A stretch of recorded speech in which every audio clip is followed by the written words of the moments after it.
So last night, the New York Knicks forced a Game 6 in Miami tomorrow night, 112-103 victory.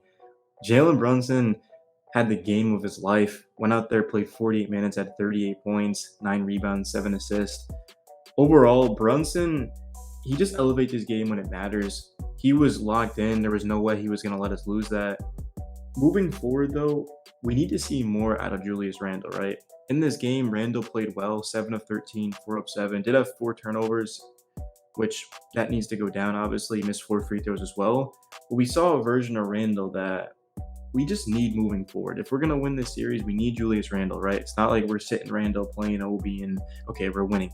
Not exactly that simple, right? We need Julius Randle out there being aggressive, being himself, giving everything he has on defense. Julius Randle, you can say what you want about him. You can say a lot of things about Randle, but the biggest thing is, can he impact the game when the shot isn't falling, right? Last night, the shot was falling and you saw more energy. But if he misses a couple in a row and all of a sudden Randle is a little bit off, can he still get rebounds? Can he still contest shots? Can he still dive for loose balls? That's something that I'm still wondering if Randle's capable of doing that. He hasn't shot the ball well this playoffs, but past really 2 games he has been efficient. But can he get even better, right? Going on the road, if Randle has 24 points, 5 assists, 4 turnovers, 5 rebounds, are we going to win that game? Maybe. It's possible, but that's the thing for Randle. He made All NBA third team. He was an All Star. I wouldn't say he's our best player necessarily, but he's going to have to be the Randle that we've seen in the regular season, right? Mitchell Robinson had a great game, points, 11 rebounds, 2 steals. Mitch was super aggressive. His stats don't exactly his stats do show what he did, but it feels like he played better than that. He was just big time. He did knock down 4 of 8 free throws as well. So I just need to see Mitch continue to dominate the boards and box out and just be there for help on the weak side and things like that. And yeah, it's going to be big for Mitch against Bam. I mean, the best player on the Heat is obviously Jimmy Butler, but Bam just dominated Mitchell Robinson in game 4, and Mitch bounced back. And Bam had 18, 8. Bam didn't dominate us, right? I thought Bam played well, but he didn't dominate us. And that was because of Mitchell Robinson. He looked a lot more physical. And then we've got RJ Barrett, 26 points, 8 of 17 shooting, 3 of 8 from 3. RJ, ever since those first couple of bad games against the Cavs, he's been great for us. Sometimes RJ doesn't really feel like, it's not that he's not making an impact, but it doesn't feel like he is dominating the game as the stats show. But last night, he was just super aggressive, and I like when he attacks the basket, just going downhill and getting out in transition. I feel like RJ Barrett going to his left is unstoppable. So that's why pushing the pace is so essential, because if we can push the pace, we're going to get RJ more opportunities to attack the basket when they're out of place. So, yeah, I love what I'm seeing out of RJ. Quentin Grimes, 48 minutes.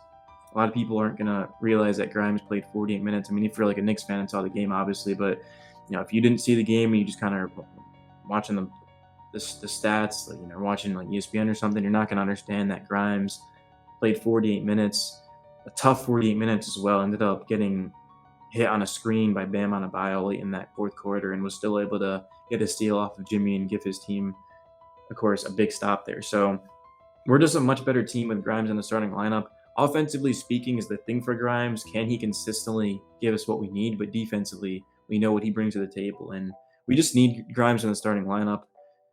And we'll talk about Josh Hart, because he was starting over Grimes when he had that shoulder injury. It's weird because Josh Hart, the past 2 games, has been non-existent. He's dealt with foul trouble and turnovers, and he just hasn't looked like the normal Josh Hart that we've seen the past couple of months, since that February trade. But I think Josh Hart is due for a bounce-back game. He's a veteran in this league. His first playoffs, obviously, but still, Hart has to realize that without him, we're not going to be able to beat the Heat in this series. We're not going to be able to beat them on the road. We lost both of those games in Miami. It's all hands on deck right now for the Knicks. Josh Hart, I'm hoping he can bounce back, and I hope that Coach Tibb goes to him off of the bench as soon as subs come in, just to get his confidence going. And I'd love to see Hart play more minutes, because Brunson 48, Grimes 48. It's a lot of minutes for these 2 players, and depth goes a long way. When I'm looking at the Denver Nuggets, and they have the number 1, obviously number 1 seed in the West because of their depth, and they have Jokic certainly, which helps, and they've got Michael Porter, Jr., they've got Jamal Murray, but overall their depth is the reason why they're most likely going to beat the Suns, or why they're at least winning right now. So 1 minute from Miles McBride, 90 minutes from Hart. Obi plays 12 minutes. Isaiah Hartenstein plays 22 minutes. So our bench scored 8 points. If you look at the Heat's bench, Duncan Robinson had 17. Of course, Caleb Martin had 11, 9 from Lowry, 5 from Zeller. So they're getting a lot more reduction from the bench. And it's not just that game. Like, the whole series, we're getting killed in terms of bench points. My thing about the Knicks is, like, if you run the starters to the ground and we're winning, like, you can't really complain. But eventually that is going to come back to bite the Knicks in the ass if they continue to play their starters like that, especially Brunson, who has to do everything. He's on the ball 24/7.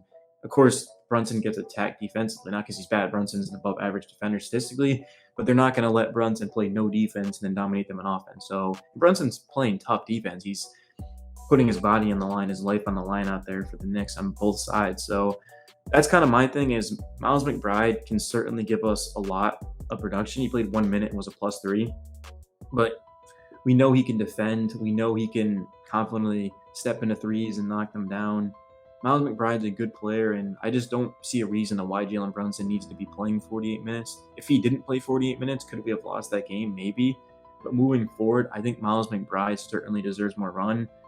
Emmanuel Quickley is out. We know that to this point, but even without Quickley, I trust Miles McBride. I just do. I've always liked him as a player, and I think he's ready for the moment. That's just me. I'm not trying to disagree with the coach, but it's my opinion. Derrick Rose, DNP, Evan Fournier, illness, and then Jeffries, of course, is on a two-way or something, so he didn't play. But overall, I like where the Knicks are. I think moving forward, we have momentum. The Heat have a 3-2 series lead, so we have to win the next 2 games, obviously, to win the series. But in terms of tomorrow night, I feel a lot more confident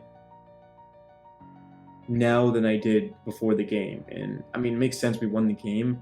But a lot of people, they look at this and they're like, the Heat almost came back in the fourth quarter. This was a close game.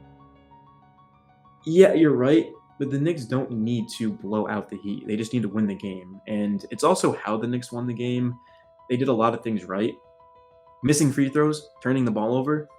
2 of those things you can clean up, right? It's just sloppy basketball. So I just like what I'm seeing out of the Knicks. If we can go into Miami and get a win, then Game 7, anything's possible. And at that point in time, I would play Jalen Brunson 48 minutes. Unless I'm still playing Jalen Brunson 48 minutes. To that point, like, I know I'm not trying to be a hypocrite, but there's just a big difference between Game 5 and a Game 6 and a Game 7. I just need to see more out of everyone, man. I mean, I'm fine with playing Brunson the whole game, but can we just see a little bit more from this bench, bro? I don't know. I'm all over the place. I didn't write a script. I'm just kind of talking. But let me know your guys' thoughts in the video. And thanks daily, man. Have a good one, guys. Peace.